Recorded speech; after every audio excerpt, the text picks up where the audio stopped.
안녕하세요. 반갑습니다. 열방의 교회를 섬기고 있는 김요한 목사입니다. 제가 속한 공동체에서는 2024년부터 새로운 몇 가지 실천적 과제를 준비하고 있는데요. 그 중 하나가 매월 마지막 주 금요일에 시작될 가정 안식일입니다. 제목은 가정 안식일인데 사실은 온 가족이 한 달에 한 번쯤은 같이 밥 좀 먹으면서 얼굴 봐야 되지 않겠냐라는 의도인데요. 단순히 밥 먹고 그런 시간이 아니라 서로가 응원하고 한 달 가운데 힘겨웠던 일들에 대해서 함께 위로하고 공감하고 그 안에서 예수 그리스도를 전할 수 있는 또는 예수 그리스도를 만날 수 있는 그런 복되고 아름다운 시간을 마련하고자 합니다. 먼저 준비된 교환을 한번 보실게요. 보시다시피 교환은 총 7가지 순서로 이루어져 있습니다. 시작하며, 감사, 자원 모금함, 불빛 점화, 말씀, 실천, 그리고 마무리 기도까지 이렇게 총 7가지의 순서로 구성되어 있습니다. 먼저 시작하며의 순서를 보시면 한 달 동안 수고한 가족들을 응원과 격려해요. 엄마 아빠에게 또는 자녀에게 라고 되어 있는데요. 앞서 말씀드렸던 것처럼 이 시간에는 일종의 아이스 브레이킹처럼 응원하는 시간, 격려하는 시간, 위로하는 시간을 가져보려 합니다. 단순히 네가 그 모양으로 사니까 그렇지 이런 타박이 아니라 또는 엄마 아빠에게 우리 자녀들이 많이 꾸지람도 당했었잖아요. 그런 시간이 아니라 정말 엄마 아빠의 따뜻한 위로 한마디로 아름답게 시작할 수 있는 순서가 되면 좋겠고요. 두 번째로 감사의 시간인데요. 한 달 동안 또는 한 주간 살아가면서 가장 고마웠던 것들, 감사했던 것들을 이야기해 보는 거예요.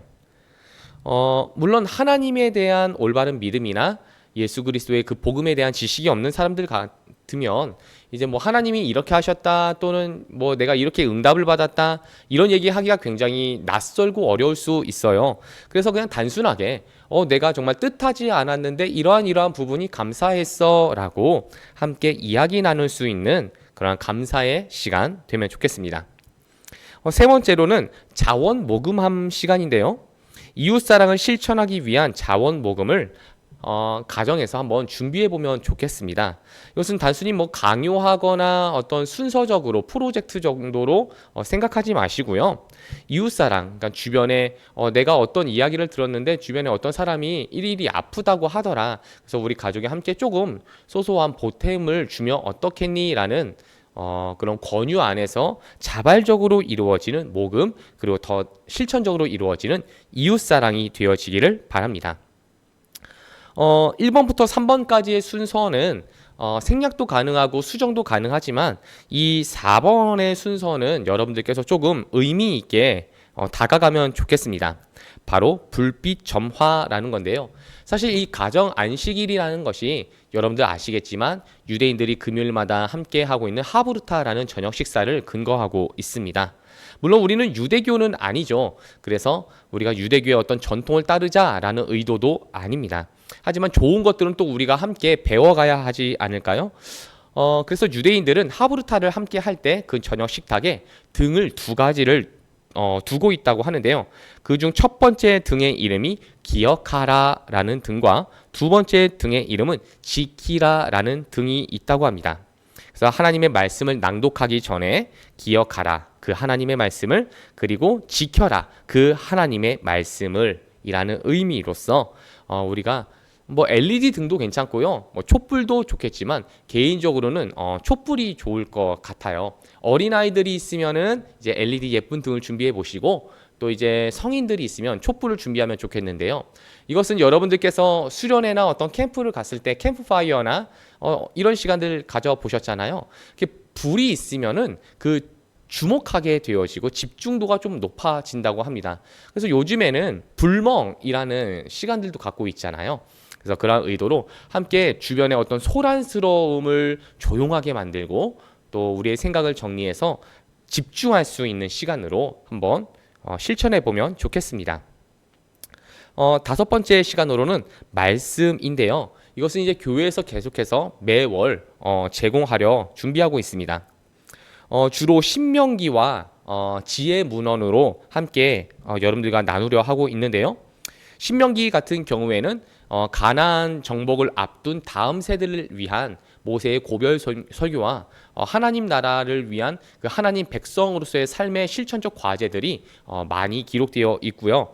두 번째로 지혜서는 잠언, 욥기, 아가서, 전도서, 시편 이 안에 있는 어떤 일상들 그리고 하나님의 창조 질서 안에 담겨져 있는 참 성도의 삶, 그 어떤 규범들 그리고 복된 규칙들이 나열되어 있기 때문에 우리가 함께 탐구하며 공유되어지기를 바랍니다.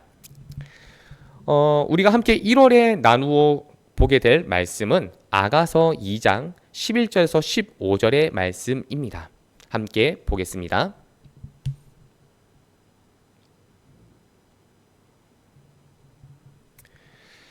제가 아마 교환에 주의사항을 하나 써 놓았는데요. 일방적인 가르침과 의견 대립 구도가 이루어지지 않았으면 좋겠어요 라고 되어 있을 거예요. 그래서 이게 어떤 종교적 갈등이나 대립을 만들려고 만든 시간이 아니잖아요. 오히려 그것들을 최소화하고 그 안에서 우리가 함께 공유할 수 있는 하나님 나라의 아름다움의 메시지들이 온유한 대화 속에 또 지혜로운 또 공감 속에서 이루어지기를 바랍니다. 첫 번째는 이렇게 함께 접근하면 좋겠어요. 우리 가족이 함께 행복했던 시간이 언제였더라 라고 한번 이야기해 보세요.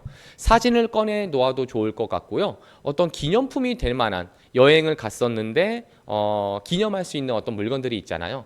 저 같은 경우에는 최근에 저희 장인어른 장모님 처남과 함께 베트남의 칠순 여행을 한번 다녀와 봤습니다. 근데 거기에서 이제 우리가 그 베트남의 상징인 논이라는 그 삭감 모자 있잖아요. 그 모자를 사서 함께 쓰고 또 사진 찍었었는데 그 모자가 여전히 집에 있거든요. 그래서 저희 자녀들과 함께 먼저 그 이야기를 나눠 보려고 하고 있고요. 그리고 나서는 이러한 질문도 가능할 것 같아요. 개인적인 질문이겠죠. 너는 언제가 가장 행복했어? 그러니까 언제가 재밌었어? 기뻤어가 아니라 행복에 대한 주제로 한번 접근해 보면 좋겠습니다. 자, 두 번째로 이제는 하나님 말씀이 낭독되어졌으니까 그 하나님 말씀에 대한 나눔이 필요할 거라고 보는데요. 먼저 본문에 보시면 자꾸 우리라는 이야기를 하고 있습니다. 우리라는 말의 의미는 나를 포함한 공동체에 대한 의미이죠. 교회에 있으면 그 교회가 우리가 될 수 있고요. 또 지금 함께 식탁에서 교제하고 있는 가족이 우리가 될 수 있고요. 친구들과 함께 카페에 있으면 그게 이제 우리가 될 수 있는 거겠죠. 그래서 그 우리라는 범주를 먼저 함께 짚어 주시고요. 다음으로 포도원과 꽃이라는 어떤 단어가 나오게 되는데 성경에서는 의미 없이 나오는 단어들은 없습니다. 성령께서 주신 영감 따라서 저자들이 선택한 단어이기 때문에 우리가 그 단어에 대한 탐구도 좀 필요하겠는데요. 포도원과 꽃 그리고 작은 여우 이런 것들에 대한 의미를 한번 먼저 나눠보겠습니다. 먼저 포도원이라고 한다면 어떤 의미가 있을까요? 아마 달콤한 계절 이쯤으로 우리가 이야기할 수 있을 것 같고요. 꽃이라고 한다면 역시 행복한 시기라고 우리가 볼 수 있을 것 같습니다. 자, 그런데 이제 작은 여우라는 것이 사실 우리에게 좀 공감하기가 어렵죠. 최근에는 동물원에서조차 보기 어려운 게 여우인데요. 이 작은 여우 과연 어떤 의미일까? 작은 여우는요, 사실 포도를 먹지 않습니다. 그럼에도 불구하고 이 작은 여우 때문에 우리가 만들어 놓은 포도원이 무너지고 있어. 우리가 만든 행복의 울타리가 무너지고 있어. 우리가 함께 수고하고 있는 아름다움의 어떤 공동체가 훼손되고 있어. 가치가 무너지고 있어. 라고 설명할 수 있겠죠. 그런데 이 작은 여우는 포도를 먹지 않아요. 오히려 작은 여우는요, 쥐를 잡아먹습니다. 그래서 이제 꽃이 피고 포도가 맺혀질 때쯤이면은 달콤한 포도 향내가 여기저기서 물씬 나는 거예요. 이 냄새를 맡은 들쥐들이 여기저기서 모여들기 시작하고요. 그 들쥐들을 잡아먹기 위해서 작은 여우가 포도원을 향하게 됩니다. 그런데 들쥐 같은 경우에는 그 펜스 사이로 들어가고 뭐 기어가고 그럴 수 있겠지만 이 작은 여우는 펜스 틈을 들어갈 수 없어요. 그래서 작은 여우가 할 수 있는 일은 바로 땅을 파는 일입니다. 땅을 파고 또 파고 또 파요. 그렇게 해서 땅을 깊숙이 파서 펜스 아래로, 울타리 아래로 그 포도원에 진입해서 생쥐를 잡아 먹습니다. 근데 여러분들 생각해 보세요. 생쥐가 가만히 있겠습니까? 또 도망 다니겠죠. 그러니까 이 작은 여우가 먼저 울타리 사이, 그 울타리 밑으로 들어가면서 울타리를 무너뜨려요. 그리고 여기저기 돌아다니고 있는 생쥐를 추적하다 보니까 포도나무들도 상하게 되어지는 거예요. 바로 이 과정에서 포도원은 쑥대밭이 되고 맙니다. 우리가 함께 나눠볼 이야기는 바로 이런 거예요. 봄철이 되면은 아름다운 향기가 물씬 나고 그로 인해서 악함이 들어오는 거죠. 여러분들께서 아시다시피 아마존 강에는 피라냐라는 식인 물고기가 존재합니다. 육식성, 잡식성 물고기인데요. 이 피라냐는요, 살아있는 들짐승들이 강물에 떨어지기만 하면은 아주 그냥 무리떼가 달려들어서 다 뜯어먹어요. 살코기는 다 뜯어먹고 뼈채까지 씹어먹을 수 있는 강력한 턱이 있다고 하죠. 근데 여러분들, 우리가 살아가고 있는 이 사회 현실이 마치 그러지 않을까요? 내가 만약에 로또에 당첨됐어요. 얼마나 들뜨고 기쁠까요? 하지만 여러분들 생각해 보세요. 내가 로또 당첨됐어 하고 자랑하는 그 순간 인간 피라냐들이 달려들 것입니다. 내 가족, 내 친구, 내가 그렇게 믿었던 사람들조차도 내가 가진 행복, 내가 가진 축복을 뺏어가고 함께 뜯어먹으려고 달려들게 될 거라고요. 왜냐하면 우리 모두가 그런 악함이 있기 때문입니다. 그래서 우리가 함께 나눠볼 이야기는, 먼저 언제가 행복했었니? 너는 언제가 그렇게 마음이 행복하고 좋았었니?를 물어본 후에, 그런데 그 행복은 왜 지속이 불가능할까를 한번 이야기해 보면 좋겠어요. 예전에 행복했었는데 왜 지금은 행복하지 않지? 라고 질문해 보거나, 또는 나는 예전에도 조금 행복하진 않았어. 그리고 지금도 여전히 불행해 라고 말한다면 그 이유가 뭔지를 함께 이야기해 보면 좋겠어요. 그것을 가지고 또 뭐 가르치고 이것이 대안이다, 이것이 해법이다 라고 소개하기보다는 함께 위로해주고 공감해주고, 더 중요한 포인트는요, 이 세상의 악함에 대해서 함께 이야기해보면 좋을 것 같습니다. 자, 마지막으로 이제 실천과 마무리 기도인데요. 이번 한 달 동안 함께 실천하고자 하는 목표들을 설정해 보면 좋겠습니다.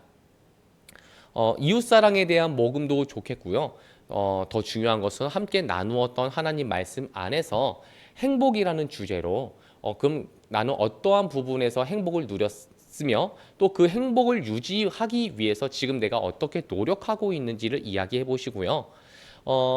믿음의 내용을 갖고 있는 분들은 그 믿음의 내용 안에서 그것을 좀 더 성도다운 해석과 성도다운 실천을 한번 정해보면 좋겠고요. 혹시 그것이 부족하다고 해도 염려할 건 하나도 없습니다. 기도할 수가 있잖아요.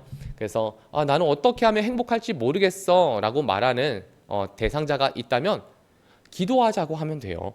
자, 마무리 기도 시간이 될 수도 있겠죠. 그때 기도 제목을 함께 나눠보면 좋겠습니다. 그리고 가장 중요한 것은 영적인 어떤 권위를 가지고 우리 부모들께서 자녀들을 위한 축복의 기도로 이 시간을 마무리하면 좋겠습니다. 나는 기도 어떻게 하는지 몰라. 나는 기도에 대해서 낯설어. 나도 기도해 본 적 없어. 라고 하시는 분들께서는 기도 매뉴얼들이 성경책에 이미 있죠. 특별히 민수기 6장 24절에서 26절의 말씀을 펴 놓으시고, 그 안에 보시면은 이스라엘 백성들을 향한 대제사장 아론의 축도가 기록되어 있습니다. 거기에 이제 이스라엘 백성들이 아니라, 너희가 아니라 이제 하나님 자녀된 이제 자녀들의 이름을 불러준다거나, 또는 아내의 이름을 불러준다거나, 또는 아내가 남편을 위해서 축복할 수 있는 그러한 시간이 되면 좋겠습니다.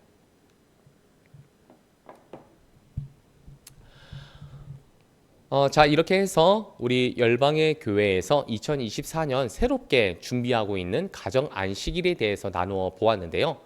궁금하신 분들께서는 댓글로 조금 함께 이야기를 좀 나눠 주시고요. 무엇보다도 낯설더라도 실천하는 그 용기가 중요한 것 같습니다. 그 용기를 통해서, 우리의 의지를 통해서 또 함께 하나님의 나라를 이루어 가실 주님의 은혜 가운데서 평강한 그러한 금요일 되시기를 주님의 이름으로 축복합니다. 감사합니다.